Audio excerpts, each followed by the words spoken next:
नमस्कार, आप सभी का मेरे YouTube चैनल पर स्वागत है।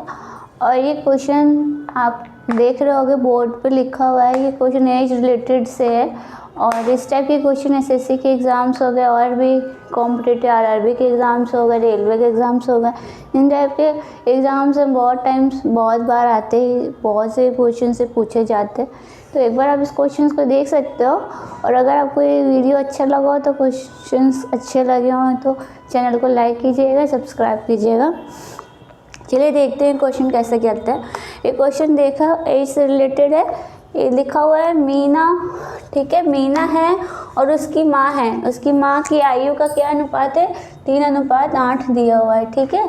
और 4 वर्ष बाद उसकी आयु का जो अनुपात क्या होगा ये पूछ रहा है। 4 वर्ष बाद पूछ रहा है, ठीक है। 4 वर्ष बाद पूछ रहा है और बोल रहा है क्या होगा अगर 10 वर्ष बाद उनकी आयु का अनुपात, आयु का जो अंतर है वो 35 वर्ष हो, ठीक है।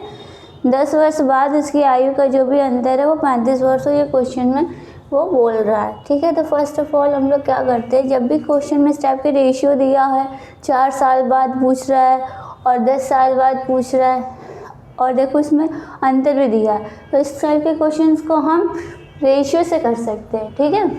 तो हमने पहले मीना लिखा, उसकी माँ को लिख दिया, ठीक है। उसका हम लोगों ने रेशियो लिख दिया। मीना का रेशियो कितना है? 3 है और उसकी माँ का रेशियो कितना हो गया? 8 है। अब हमें बीच का देखो डिफरेंस, क्योंकि हमको क्वेश्चन में देखो ये जो लाइन पढ़ो आप, ये लाइन में लिखा है अगर 10 वर्ष बाद उनकी आयु का अंतर 35 वर्ष होगा, ये दिया हुआ है, ठीक है। तो हम पहले डिफरेंस देख लेते हैं। अब देखो 3 और 8 के बीच का डिफरेंस, रेशियो का जो बीच का डिफरेंस है वो देखो कितना है। इन दोनों बीच का डिफरेंस देखो 5 है, इन दोनों के बीच का डिफरेंस, ठीक है। 3 और 8 में से 3 को माइनस करेंगे, 8 में से 3 माइनस करेंगे तो 5 आएगा। और ये जो 5 यूनिट हमारा जो आया है, ठीक है, ये जो 5 यूनिट हमारा आया है, ये 5 यूनिट किसके इक्वल होगा? ये देखो 35 दिया हुआ है, ठीक है। 35 जो हमारा ईयर्स दिया हुआ है, 35 ईयर्स दिया हुआ है, ठीक है। तो 5 यूनिट्स इक्वल्स हो गया 35 ईयर्स के। तो हम 1 यूनिट निकालते हैं। 1 यूनिट कितना होगा? 1 यूनिट हमारा हो जाएगा 35/5 कर देंगे तो ये आ जाएगा 7 ईयर्स आ जाएगा, ठीक है। तो इससे क्या पता चल गया, 1 यूनिट हमारा जो है 7 के बराबर है। तो 3 का इसकी एज क्या हो जाएगी? इसकी एज आ जाएगी 3 का मल्टीप्लाई हम 7 में करेंगे, ठीक है। तो ये हो जाएगा 21, ठीक है। और इसी में सेम प्रोसेस इसमें भी करेंगे। 8 का मल्टीप्लाई हम 7 में करेंगे तो ये क्या बन जाएगा? ये बन जाएगा 56। क्यों किया? देखो डिफरेंस दिया हुआ था 10 साल बाद का कि 10 साल में इनका इतना अंतर होगा। जब हमारे पास जो रेशियो दिया हुआ था इसलिए हमने रेशियो का डिफरेंस निकाल लिया और डिफरेंस को इक्वल कर दिया, उससे हमको एक्चुअल एज पता चल जाएगी, ठीक है। तो वो एक्चुअल एज हमने इसमें कर दिया।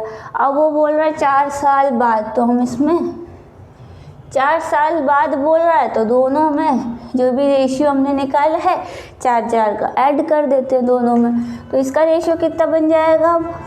4 साल बाद 4 ईयर्स, और इसमें भी 4 ईयर्स क्यों ऐड किया है? क्योंकि ये क्वेश्चन में यही बोले ना 4 साल बाद उनकी आयु का अनुपात क्या होगा। तो अभी तो ये जो निकाला है वो एक्चुअल एज है, बट हमको 4 साल बाद पूछ रहा है तो हमने प्लस किया जितने साल। और ऐसा नहीं कि एक में करेंगे, दोनों, उसकी मीना में भी करेंगे, उसकी माँ की एज में भी करेंगे। और अगर 4 साल बाद पहले पूछ रहा होता क्वेश्चन में, तो 4 साल बाद पहले अगर पूछ रहा होता तो हम इसमें 4 साल माइनस कर देते। बाद पूछेगा एज 4 साल बाद, 5 साल बाद, तो एज बढ़ेगी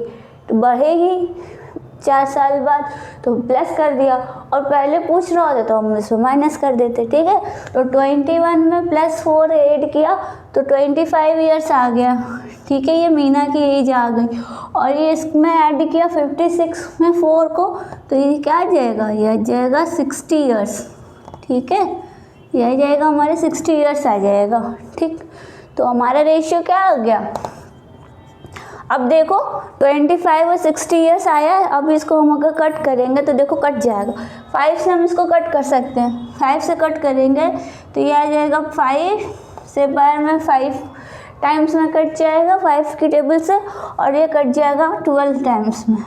ठीक है, तो ये हमारा एक्चुअल आ गया, ये क्वेश्चन में पूछ रहा था।